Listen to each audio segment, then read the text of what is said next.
Donald Trump's first administration and Donald Trump 2.0, Dr. Be-Nazir, that is first time he has engaged his son, daughter, son-in-law, everybody in the administration, but this time we don't see anyone, and even the first lady is very much absent on his when he is in the world stage. My question to you, sir, do you think it is a kind of attitude of the word megalomaniac, that I am here, my name is Donald Trump, I will lead everything, I will speak everything, I will decide everything. Do you find this sort of attitude from an unprecedented behavior from the US president? No, true. Actually, in US, we are seeing an unprecedented precedent.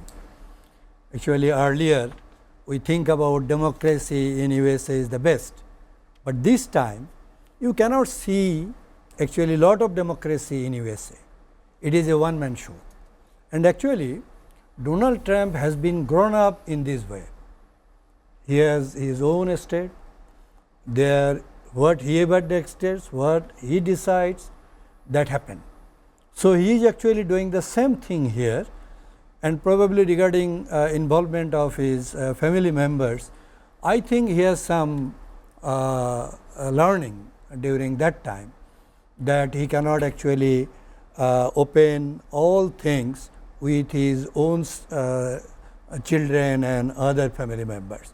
Rather, this time he actually took, you see, people like Marco Rubio. Yeah, Marco Rubio or other people, right, who are a sort of, if you look into them, they are sort of actually cadre of the Donald Trump. Yeah. If you remember, between the meeting between the president of Ukraine and the South Donald African Trump. president. Yeah. No, Donald Trump in his office. Yeah.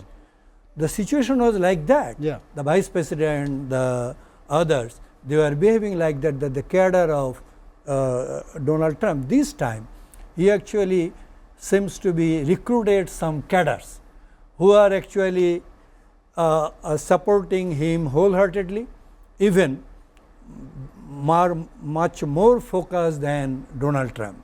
If you think about Israel and Palestine war, you see, whatever Trump is telling, his vice president or his foreign secretary is telling 20 times more aggressive. So actually, Donald Trump, what actually the way he was made in his own Trump actually business and others, as Norman was telling, every time he thinks about the business. So this is also making him such a person that when he actually will be retired or be from the presidency, still he will be remembered a lot, and it will help his business also. I have a health related question. A new term has come into the dictionary. After homicide, after genocide, now we see another word, healthocide. I want to know post-war healthocide situation in Gaza. No, you see, actually any war is a hazard, and especially the children, women are always vulnerable to any war. But actually Gaza situation is different from any other war. Actually it is not in that way is a war, because there is no other army there other than these. So it's a genocide, sir. It is a genocide, simple genocide, and they have been doing in all ways. Say for example, directly bombing or sending any missiles or like that, destroying a whole compound, a hospital or any gathering. Even bombing in the humanitarian aid center. No one is actually escaped. All the hospitals they are targeting, and also they are making the people starving.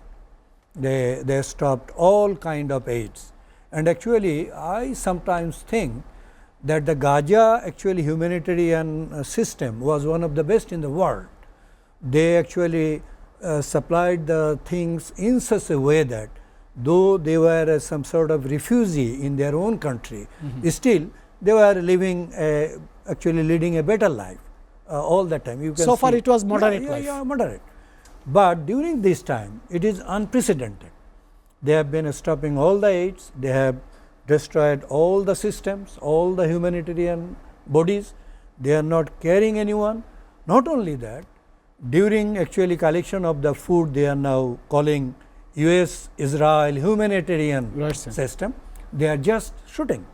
They are just shooting the people. It is really unprecedented. We can think about Second World War, the things against the Jewish people during that time. We know that it was unbearable. We know about Hiroshima, but this time, before our eyes, Right, sir. every day we are seeing lot of deaths, lot of starvation. Right, sir.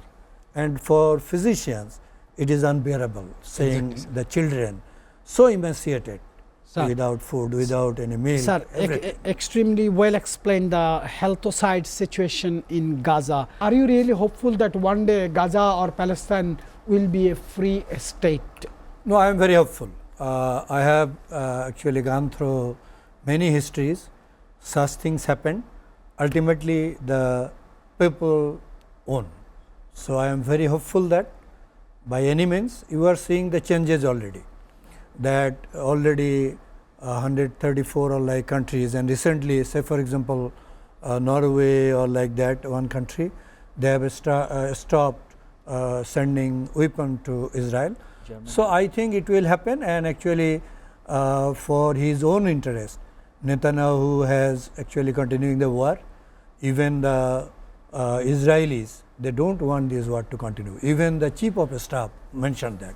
So, I am very hopeful and also praying that these sufferings will see an end, and we shall see a Palestinian country. We want that there will be two states. Israel will actually live peacefully, and will let Palestine to live also a peaceful